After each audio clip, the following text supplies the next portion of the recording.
আসসালামু আলাইকুম দোস্ত, আশা করি আপনারা সবাই ভালো আছেন। আজকে আমরা কথা বলবো জেব্রা ফিন্সের সাইজ, কোয়ালিটি, মিউটেশন এগুলা নিয়ে। দেখুন, পাখি তো প্রথমে জঙ্গলেই ছিল, কিন্তু তারপর এগুলা মিউটেশন কিভাবে তৈরি হলো, সাইজগুলো কিভাবে আপগ্রেড করা হলো। তো এই সব ইনফরমেশন আমি আজকে এই ভিডিওতে দেওয়ার চেষ্টা করব, যাতে করে আপনারাও কিছু শিখতে পারেন এবং কাজ করতে চান, আপনাদের সুবিধা হয়। অনেকেই কাজ করতে চায়, আমাকে কমেন্ট করে যে ভাই আমরা তো জানি না এগুলো নিয়ে কেমনে কাজ করতে হয়, সাইজ ভালো করতে চাই কিন্তু পারি না। আসলে একটা কথা আছে গ্রামের ভাষায়, যে জানায় জানে, অজানায় যেখানে সেখানে হানে। তো আমি চাচ্ছি যে আপনারা জানেন, জিনিসগুলো বোঝেন। অনেকেই বলবে ভাই ভাই আপনি কি করছেন, আপনার পাখি কই? ভাই আমার পাখি আপনার দেখতে হবে না, আমি পাখি বিক্রি করতে আসি নাই, বুঝছেন না? আমি ইনফরমেশান শেয়ার করি, যদি ইনফরমেশানগুলো সঠিক মনে হয়, যদি আপনার ইন্টারনেট ঘেটে বাইরের ভিডিওগুলো দেখে, বাইরের বিডারদের দেখে যদি মনে হয় যে আমার কথার সঙ্গে মিলতেছে, যারা কোয়ালিটি নিয়ে কাজ করে, তখনই আপনি আমার কথাগুলো মানবেন, আমার কথাগুলো আপনি ফলো করার চেষ্টা করবেন। তাছাড়া আমি তো বলে দিছি, আমার কথা পছন্দ না হলে, ইনফরমেটিভ না হলে সেটা ছুঁড়ে ফেলে দিবেন। That's it. আজকে কথা বলবো বাংলাদেশে ফ্রিন্স পাখির মার্কেট কি, এটার ভবিষ্যৎ কি। ফ্রিন্স পাখির মার্কেট আগে কেমন ছিল, কতটা ইনক্রিজ হয়েছিল, আবার কতটা ড্রপ করেছে, সামনে কিভাবে আবার এটা ইনক্রিজ করবে, দাম, আর ডাউনফল হওয়ার কারণগুলো কী কী ছিল, ঠিক আছে? আর সামনে আপনি এটা নিয়ে কিভাবে এগোবেন, আজকে আমি সব কিছুই বলবো। হ্যাঁ, এটা নিয়ে বাংলাদেশে কেউ কিন্তু কথা বলার সাহস পায়নি। মূল কথা হচ্ছে, তারা ওই এখনও ইন্ডিয়ান বিডারদেরকেই ফলো করে, ওখান থেকেই বেরোতে পারেনি। অনেকে আছে, আবার সবাই খারাপ না, অনেক ভাই আছে কোয়ালিটি নিয়ে কাজ করে, তারা বলতেছে যে ভাই ঠিক আছে, তুমি মানুষের সামনে কোয়ালিটি নিয়ে আসো, মানুষ দেখুক, মানুষ বুঝুক। তো তা আমিও মনে করলাম যে না, আসলে সবারই সঠিক জিনিসটা বোঝা উচিত আছে, ভালো মন্দ।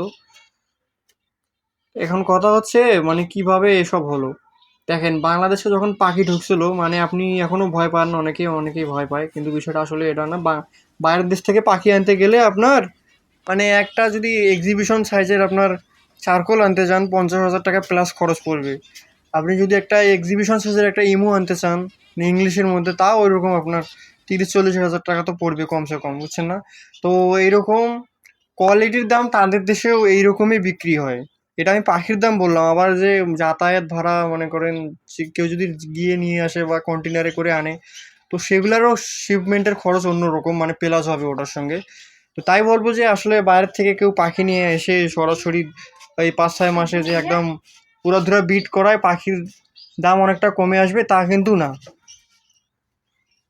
এখন সামনে তারা পারবে না, কারণ আমি এখন কোয়ালিটি শো করতেছি। এগুলো কিন্তু আগে হয়েছে, যখন আপনার 17-18 সালের দিকে মানুষ পাখিতে দেখলো যে প্রচুর টাকা লাভ, তারা কি করছে, যারা পয়সাওয়ালা লোক, এরা কিন্তু পাখির কিছুই বোঝে না বলা চলে। এরা লোক রাখছিল, লোক রাখা এরা শুধু প্রচুর ডিম বাচ্চা করাইছে, ডিম বাচ্চা করায় এক একজন 400-500 সেট আপ করছে, এরকম সেট আপ করায় ডিম বাচ্চা করাইছে।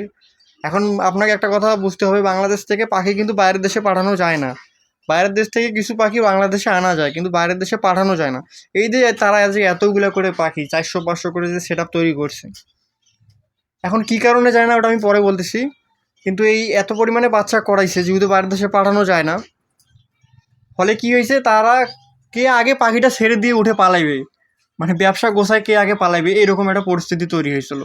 আপনি হয়তো জানেন না, বড় বড় এক্সিবিশন সাইজের পাখি হাটে বিক্রি করা হয়েছে, আপনার মুরগির বাচ্চার সমান, হাঁসের বাচ্চার সমান এক্সিবিশন সাইজের পাখি হাটে বিক্রি করা হয়েছে 400-500 টাকায়। কেন? এই তাদের ওই সব কর্মকাণ্ডের জন্য।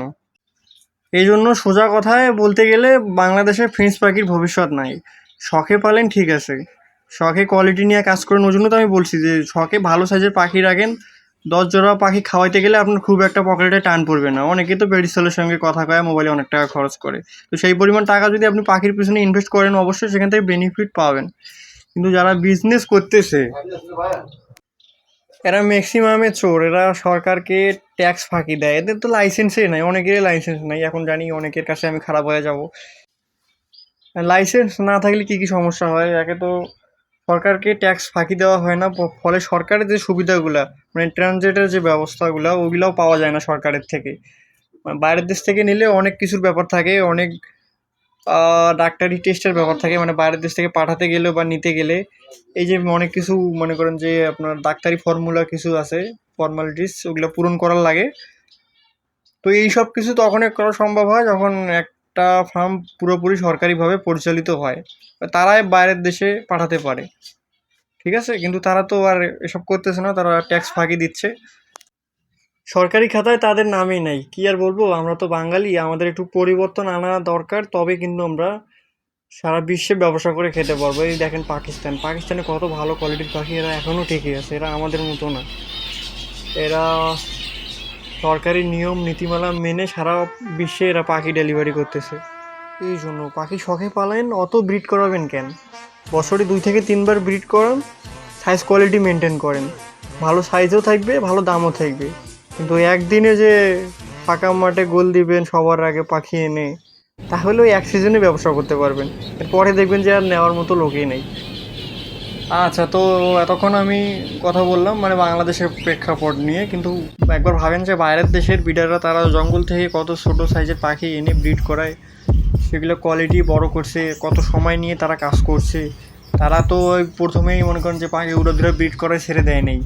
যদি ওরকম করে ব্রিড করাইতো তাহলে কোয়ালিটি এতটা ইনক্রিজ করানো পসিবল হতো না আজকে।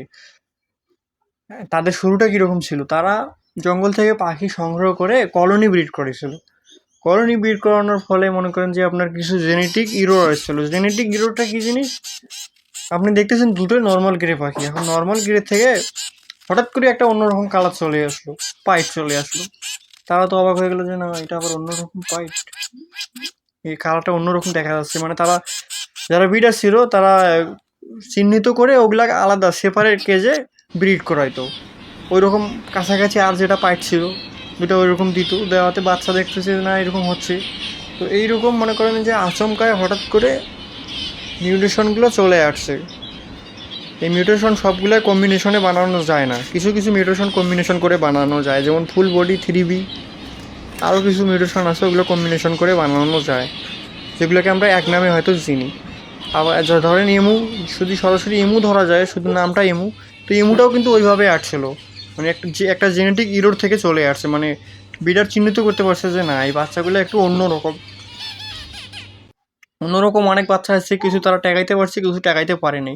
আর যেগুলো দেখছে হেলথ কন্ডিশন ভালো কিন্তু দেখতে অন্যরকম, ওইগুলো তারা সংগ্রহ করে সেপারেট করে আলাদা করে ব্রিড করেছে। এভাবে তারা মিউটেশনগুলো একে একে কি বলে ডেভেলপ করতে পারছে।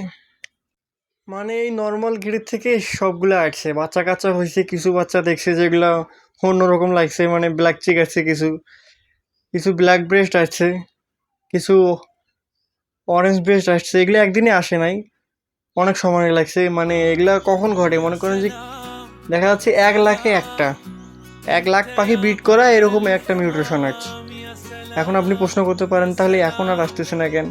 কারণ এখন সবাই ওইগুলা লাইন নিয়েই কাজ করতেছে, যেগুলো প্রথমে বার করা হয়েছে, আর তারা সেই সময় এগুলো নিয়ে অনেক সময় নিয়ে কাজ করছে, এগুলো অনেক মানে কি বলে পর্যবেক্ষণ করছে। আমরা তো শুধু ওই যেগুলো আছে ওদের থেকে নিয়ে যদি দেখতেছি যে এমুর দাম বেশি, সবাই এমু সংগ্রহ করে উড়াধুরা ব্রিড করে দিয়েছি, একবারে এমুর মার্কেটে খাইয়া দিতেছি। এখন দেখেন যে ফুল বডির খুব হাইপ আছে, সবাই দেখি ফুল বডি ব্রিড করায়, ফুল বডির মার্কেটে খাইয়া দিবে। তো এইরকমই আচমকায় কিছু বাচ্চা কাচ্চা চলে আসছিল, সেগুলো সংগ্রহ করে তারা সেপারেটলি ব্রিড করায়, সাইজ কোয়ালিটি বলেন আর এই মিউটেশন বলেন, এভাবেই তারা ডেভেলপ করছে।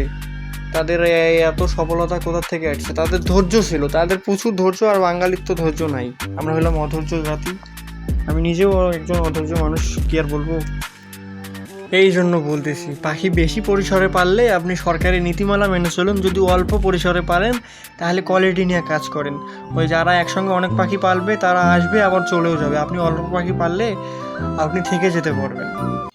আচ্ছা, আমার কথা আপনাদের একটু অস্পষ্ট লেগে যেতে পারে, কারণ আমি খুব বেশি শিক্ষিত নই, সারাদিন মূর্খ মানুষদের সঙ্গে চলাফেরা করি।